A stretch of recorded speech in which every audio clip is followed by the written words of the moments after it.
how is this bottom one transformed, translated, moved, shifted, stretched compared to just the regular y equals x squared? So I asked you what each one does. So pick one, Sydney, tell me what it does. Pick one, tell me what it does. Oh, that's all right. Okay, so the negative is going to cause it to flip upside down. So it's definitely going to be, like, the negative would make it do that, true. What difference would it be -2 versus -3 versus -10 versus, like, all of those will open down. So tell me a little bit more about what the 2 also causes to happen. Yep. Yes, so does this make it, we would call this a vertical stretch because we're changing really the outcome, the y value here. So when we think about this -2, does it look like the graph is narrower or does it look like the graph is wider? Does it look like it's been pulled down or pushed up? Ollie? Yes, it should be narrower. So this is actually a stretch is what we call it. That the graph ends up like squeezed in like this. Sometimes I imagine it like, or I talk about imagining it like it was something flexible. And if you took the ends and you pulled down, wouldn't that make the graph look narrower? So that's why we're thinking about a vertical thing, though it looks really horizontal. Think about if it's pinned right here and you pull down on something, it would make it look narrower. Yes, it's this like coefficient, but it would actually, we'd include the negative with that. So it would be like this -2.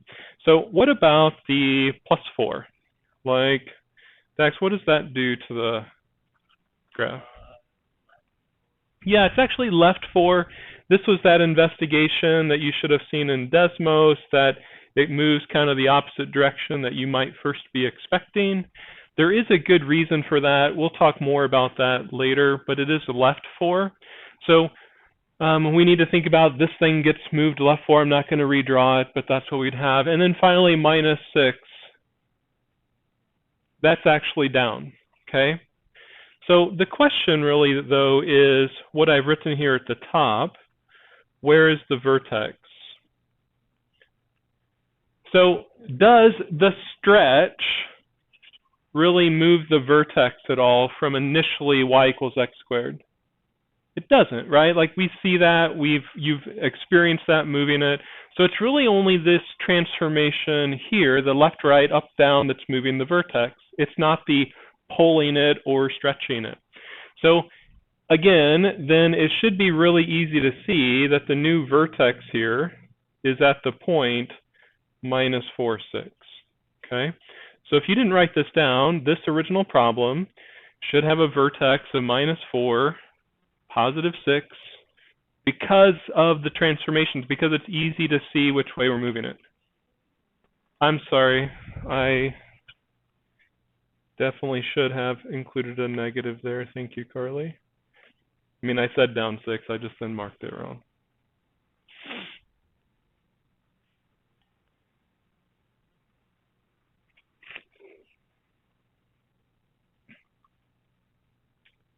And that's easy, right? It's easy to see that vertex. Now, if we think back to like the ball bouncing example, right, that you did the other day, like this vertex was probably the most difficult part about your measurement, right? You're bouncing this ball. It's not too difficult to see where it hits the floor. It's also not too difficult to spot where it hits again. But getting this kind of highest point isn't so easy, right? Like several of you struggled with that a little bit, like looking at it, I think it's about there, right? So there's got to probably be better ways to think about finding the vertex, if you maybe just know a couple points here, okay? So here's an example. If we go here, back to this problem that we just wrote down, okay, just going to copy it down again. You probably should too.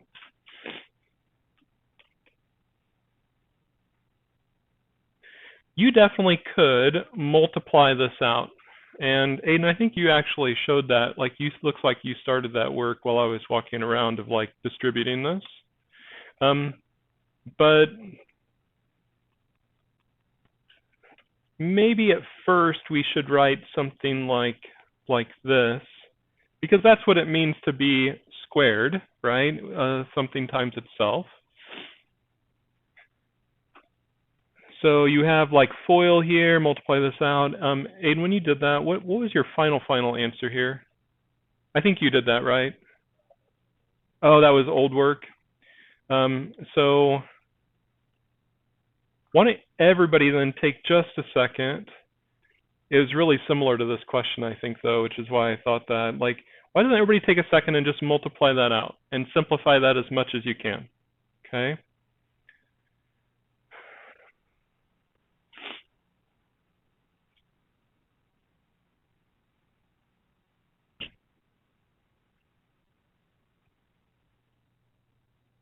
Oof.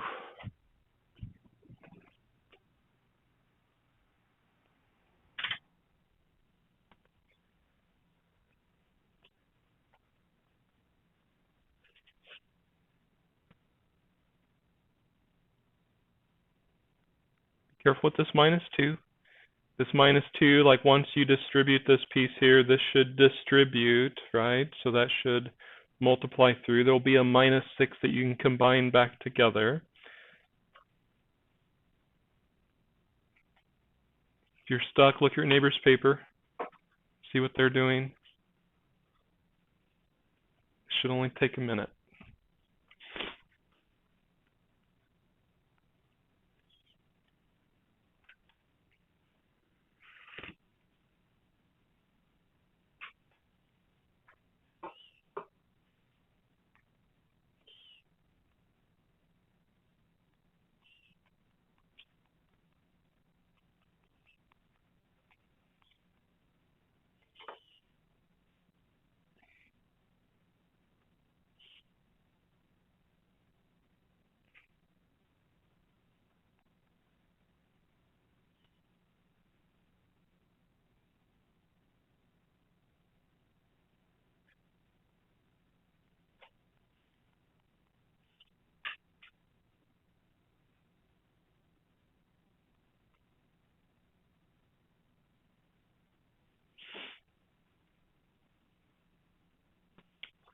My answer's on the screen. How'd you do?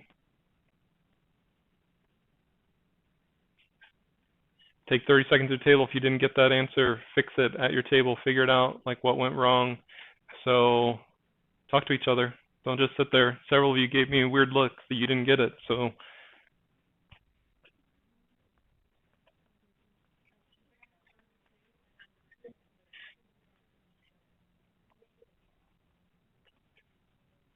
you figured out time.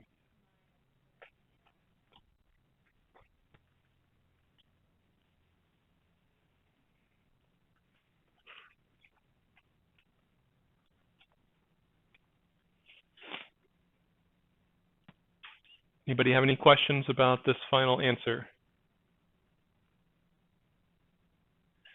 What's an easy thing to mess up on it? Like even if you didn't do it, like tell me something that you would say is pay attention to that because that's a spot where an error could happen.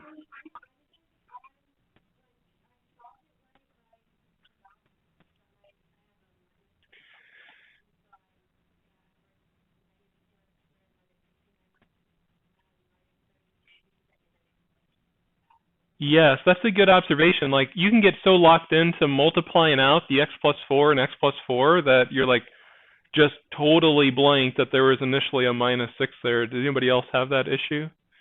Forget a couple of you did. Anything else that we have to pay attention to here, Ollie?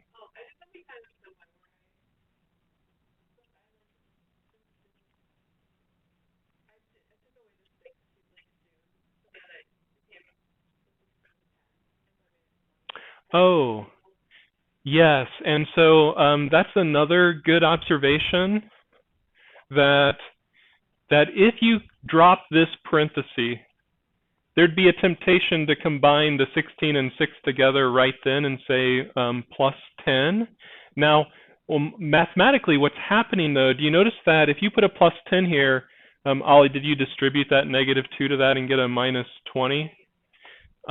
So if you do that, do you notice that this -2 initially does not affect the -6? Do you see that? The -6 is not affected by this -2 the way the parentheses are, but if you combine it together, now you're saying it is, and that's why you would get a different answer. So that's another good observation to something to pay attention to. And I would say just the other one that I may have helped prevent is that what I see students write all the time from this first line, they write this.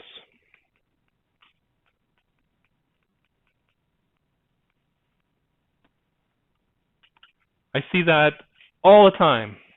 There is a great hope in students that the thing I circled is equal to the answer there to the right, but that's totally wrong. And if you did that, what are you forgetting? Someone else. Yeah, Maura.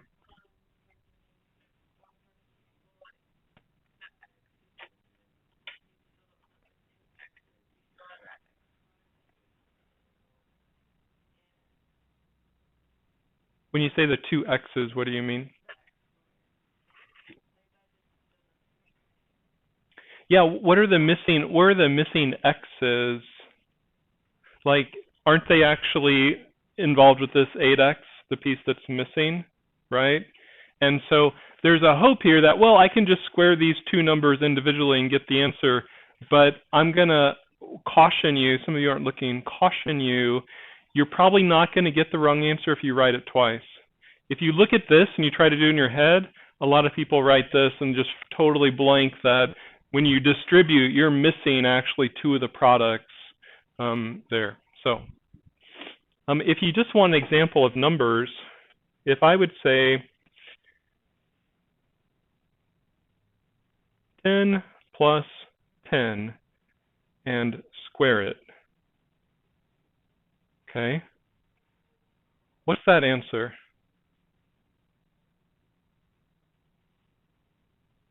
Come on. So final answer, what is it? Too big. Too small. No guessing. I mean, you have calculators if it comes to that. Like, you can do this in your head. 400 is the right answer. Because what's 10 plus 10? 20. 20 times 20 is 400. Now, notice, what do you get if you square them individually? Do we get 400? That's 100, that's 100, we get 200, right? We're off. And we're off dramatically. And that's actually why we should not, when we're squaring things, like you're missing those middle pieces. Okay? So, here's the point of today, because we haven't really even got there yet. Like, here's what the lesson is about. If I look at this final answer, which is our correct simplified answer, and asked you where the vertex is, which way has it been shifted? Is it left? Is it right? Is it up? Is it down? Do you realize you can't see it? We can see only really one thing of the things that you told me. Do you notice that this -2 is still in front of this x squared, which is this same -2 that's up here? So we can actually still see it's down. We can still see there's a stretch, but the transformation, the left-right, the up-down, is lost. It's gone. It's hidden in this multiplied out form. Okay? So how do we go backwards is today. How do I start here? And this is actually something we could have done with bounce the ball, because do you notice, like, when we think about bounce the ball, we would have like two x-intercepts, and you could write them out, and then you could multiply it out, and you get an equation, and then you could actually solve for where the vertex would have to be, rather than trying to measure it. Yeah.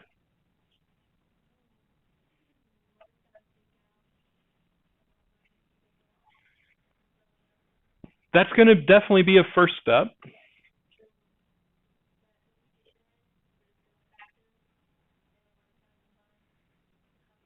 Yes. Now the only wrinkle, though, is that we have to get a factor that is the same.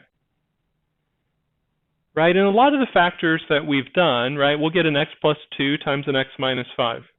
We'll get an 2x plus 1 times a 5x minus 3, right? We get different factors. The different factors aren't going to help us. So because, like, I need a form of one thing squared plus or minus a number. So we are going to have to factor it, but we might have to force something to happen by making some adjustments to this number on the end. So let's try to do it. So this process is called complete the square. No bad thoughts right now, Mara. Oh. You know how to complete the square. Okay. A lot of times people do have a negative reaction to complete the square because it felt like kind of this long process. Okay. So the first thing, I like to take something out of this that's in common. And so in fact, our goal is going to be, so our first step here of complete the square is we're going to try to make this coefficient. So we want the coefficient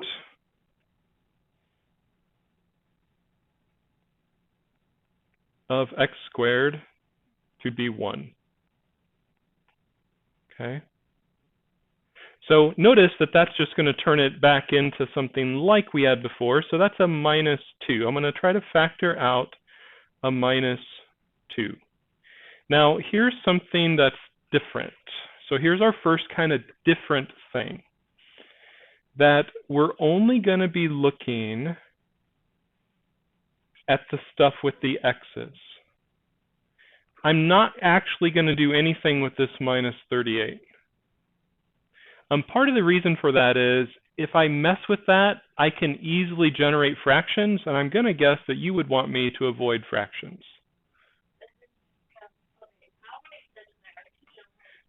There's a lot of steps.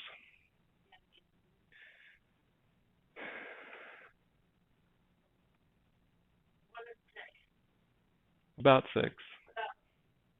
Okay. So here's what the result of the first step would look like. And I'm going to leave a little space here. And then here's the minus 38.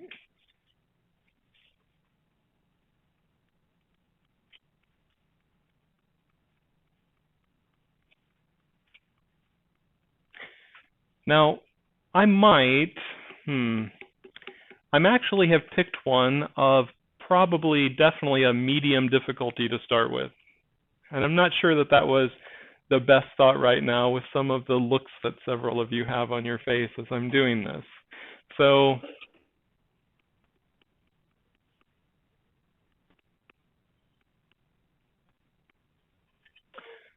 I have an idea. So don't fret. I will get you through this. Okay. So here's my idea. I want to think about how this piece here in blue,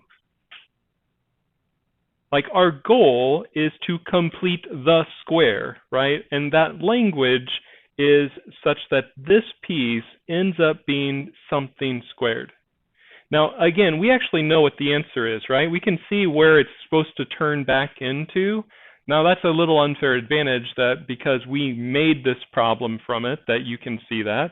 But this is that form that when you look at it, we can see the vertex, right? We can see what the shift has been. So it has to be something squared, okay? So I'm just going to take this piece off to the side for just a minute, okay? So I'm going to step aside from my steps.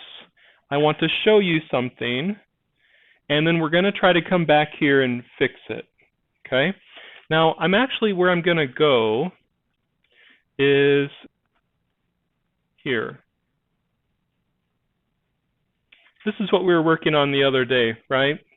So we have an x squared. I'm going to put an x squared here. And we have 8 x's.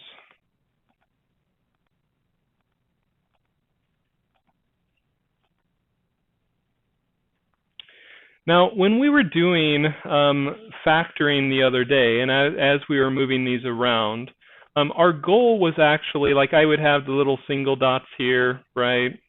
And we were just trying to make any rectangle, weren't we? Right, we were trying to take these pieces, we were trying to stack them up. And there's lots of ways here that I could make rectangles with it, right? I can stack these. And if I had the right number of little single squares, oops.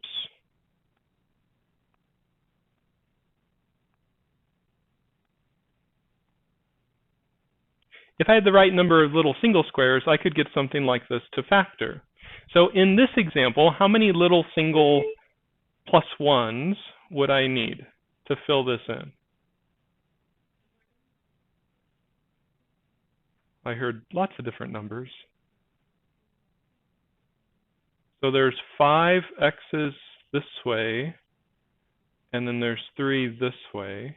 How many do I need? 15, right? So if I could fill this in with 15 of these, we would have something that factored.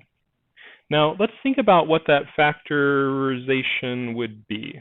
So I'm just going to, again, I'm just kind of working off to the side for a minute.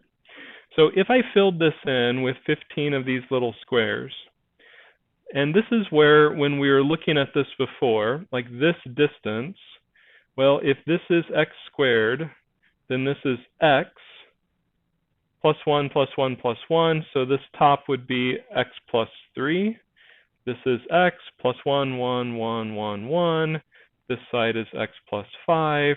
So if I wrote this out, here is the factorization. So it's x squared, there's 3 x's, there's 5 x's, and there's the 15 that you said that we would get. Still with me? Do you notice that this factorization won't help us with a vertex? Right? It's not the same.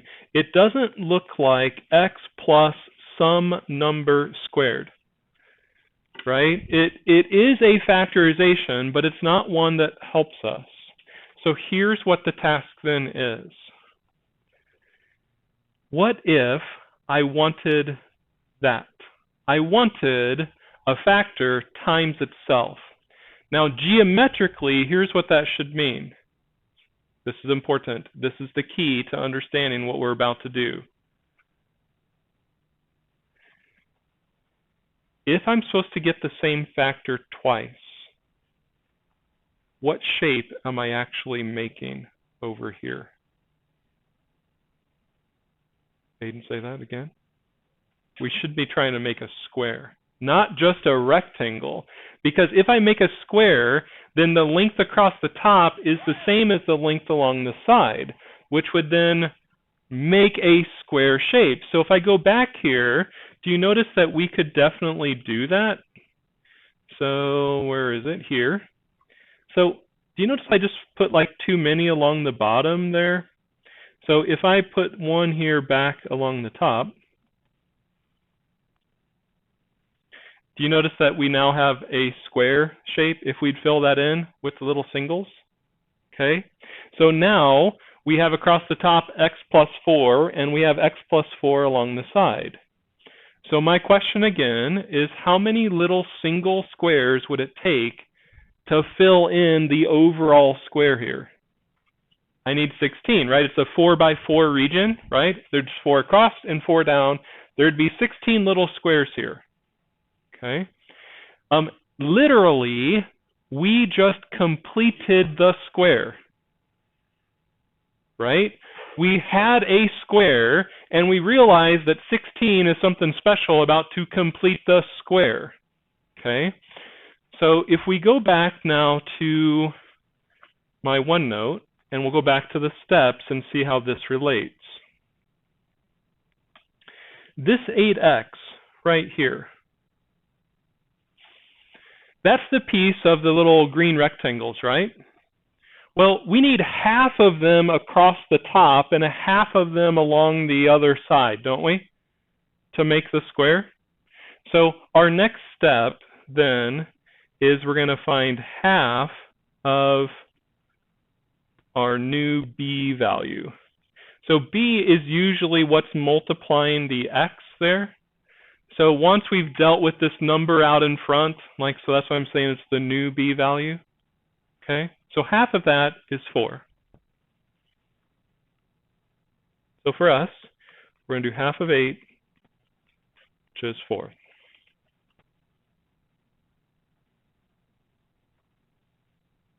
Step 3.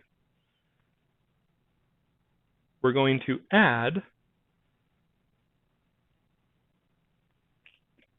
half of b squared to complete the square.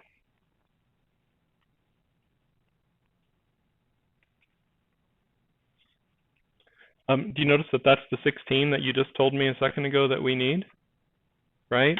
Because, again, geometrically what's happening is if I've split the x's, the rectangles, equally on these two sides, doesn't this generate a shape that is 4 by 4? Has to be, right? Because we split them in half, so there's where the 16 is coming from.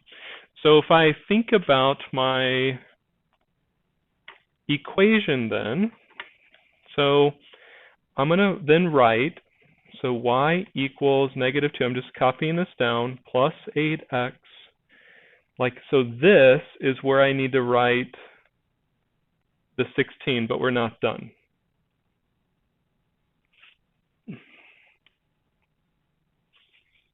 So I'm supposed to be completing the square, so I'm adding that to that blank space. Now, do you notice that what I have in my parentheses here exactly matches what we see in GeoGebra, the x plus 4 times x plus 4? Now, there's a little bit of an issue. One, we can see that this piece factors into get the x value of the vertex, right? We're going to get x plus 4 quantity squared right there. So that's the left 4 shift that you've already said. But do you notice that right now it's saying it should be down 38, which is totally wrong. So let's think about why that's wrong. When you look at this plus 16, do you realize I've actually changed the equation? Like, it would not really be any different than if I just said, okay, if I wrote 10 plus 22 is 32, and just go, I think I'm just going to add 16 to this side of the equation. Well, it's not true anymore, right? Because why would it be true? I've just like inserted a plus 16 for some reason. And that's really what I've done right here. I just have put a plus 16 there. Now, in an equation as simple as this, if I wanted to add 16 here, well, tell me some options I would have to keep the statement true. This is something you've been told way back in algebra, 8th grade, 7th grade. So if you do it to one side, do it to the other, right? I could add 16 over here, and that would also keep it true, right? There is one other option. I could also, if I want to add 16 on this side, couldn't I also subtract 16 on this side? Wouldn't that be the same thing? And I've kept it true. So in my next step here, what I'm really wanting to do is to compensate for that addition, to fix it, right? Think compensate, like I've put a plus 16 there, so I really should do a minus 16. Now, we have to be a little careful, and here's where this problem is that medium difficulty question.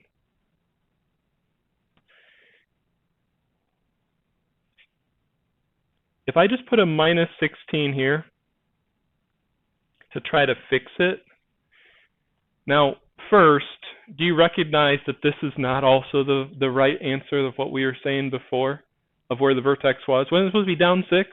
Now I'm down way not 6, right? It's more than that. Okay, so how is it 16 is not the right number to be adding? So what number here compensates for putting a plus 16 here? What number would even it back out? Now here's why this is a medium difficulty question. What does this minus 2 do to the 16? It multiplies it. So when I wrote a 16 here, didn't I really put on this side of the equation a minus 32? Let me say that again. When I put a 16 here, didn't I really subtract 32 because that minus 2 distributes? So if you want to fix subtracting 32, what should I be doing over here in green? Adding 32.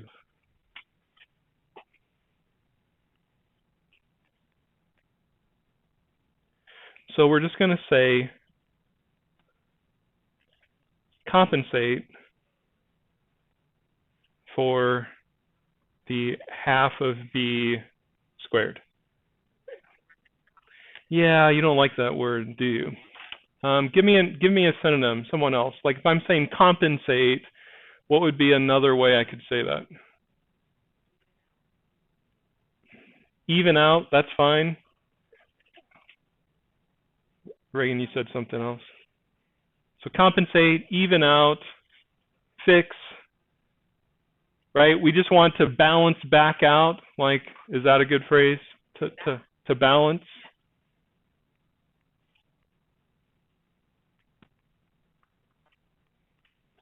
Balance, even out, compensate for the half of b squared. So for us, that's adding the 32.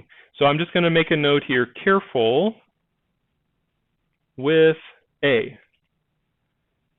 Careful with A.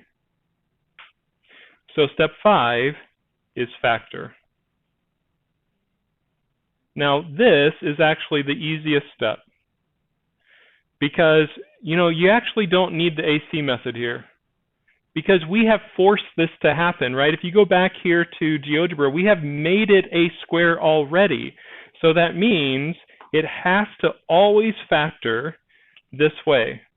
You're still going to have this A value that we've pulled out from the beginning.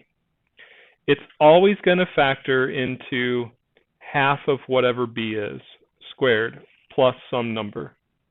It has to because you made it a square, and don't you take half of the b's, which were the x's, and you put them along the top, and you take half of them and you put them along the side? So it has to form a square again. So for us, like if we just go back here and go half of b was 4, this has to factor into minus 2x plus 4 squared, and then we just combine those pieces together, and there's our minus 6. That's complete the square. I feel like sometimes it is 6 steps, Morgan, but I got it into 5.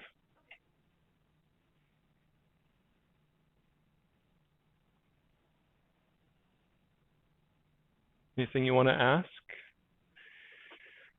Why don't you take 30 seconds? What do you need to write down about anything I said there? Like, you've seen complete the square before, yes? You've seen it before, but is there something that is different about what you just saw? Is there something about looking at the squares and the rectangles that helps you? What do you need to pay attention to for a future question? 30 seconds, write something, a note to yourself right now, because I'm going to put another one on the screen and see if you can try it. Mara, did you have a question?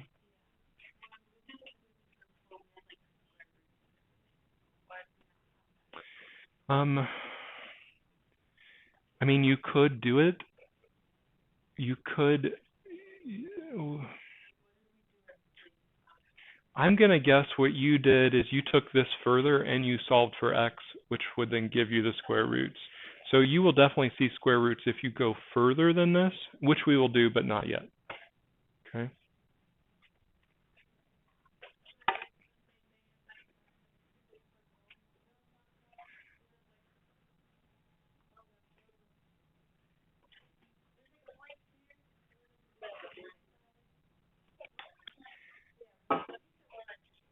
The only blank I had here was this blank right here where we filled in that 16, that half of b. Like you might have seen this before of putting like this, like a plus 16 on this side, or in this case it'd be a minus 32 on this side. Yeah. And that might just be the difference of what other people have said. So how about this then? Let me pick a new question for us. So I'm going to make this a little more straightforward than that one. So I'll take out one step first for us to try. So notice that step 1 is not necessary because step 1 was to make that a value 1. It already is 1. Reagan?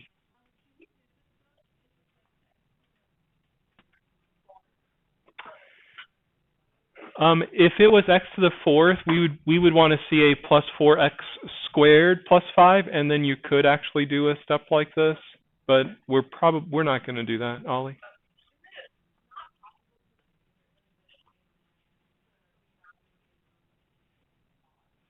If the b value is odd, you can do it like this. It just becomes a little more frustrating because really what it would mean, like geometrically, like if I go back here to my GeoGebra, like so if I got rid of one of these and I want to make it a square, what has to happen is I have to take one of these and like split it in half.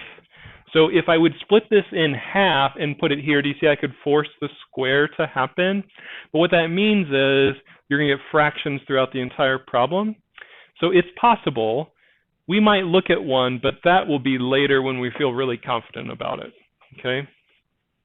But that's a great question of what if it wasn't an even number where it could be so easily adjusted.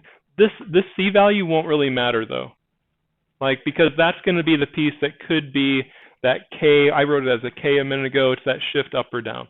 So why don't you try this at your table, following the example, following those steps. Can you complete the square for this question, and then tell me where the vertex is, okay? This one you should know opens which way, up or down? This one's opening up, okay? So where's the new vertex? Give it a shot.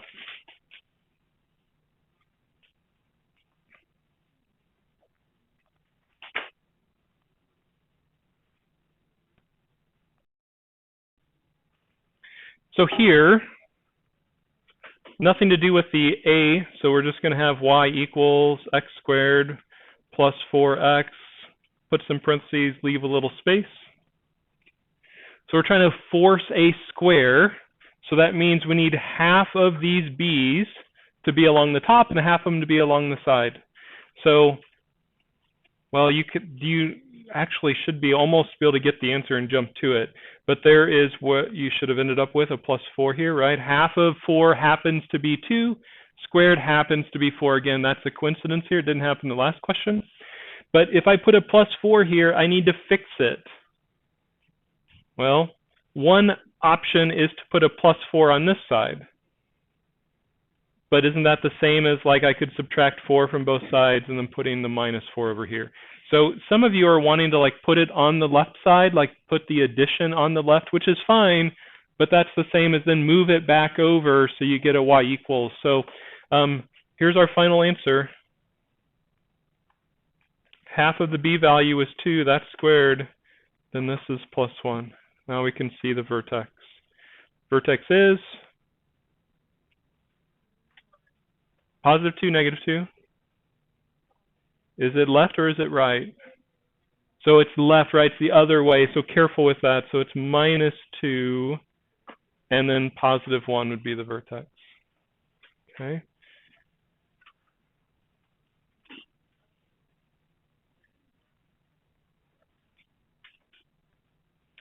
I had some other ones there, but I'm looking at the clock, and I'm not sure that we'll get to those. But if I just started one here just to have it look different.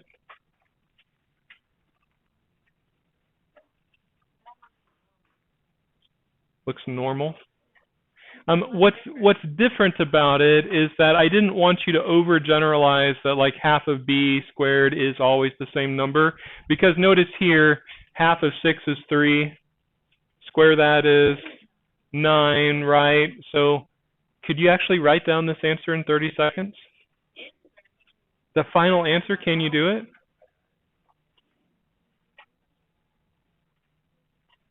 Because if you know that, then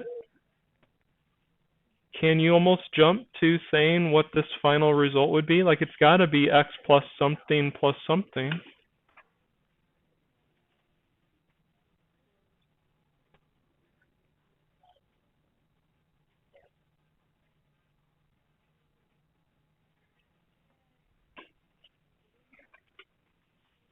What's this first blank? 3. It's always half of that number.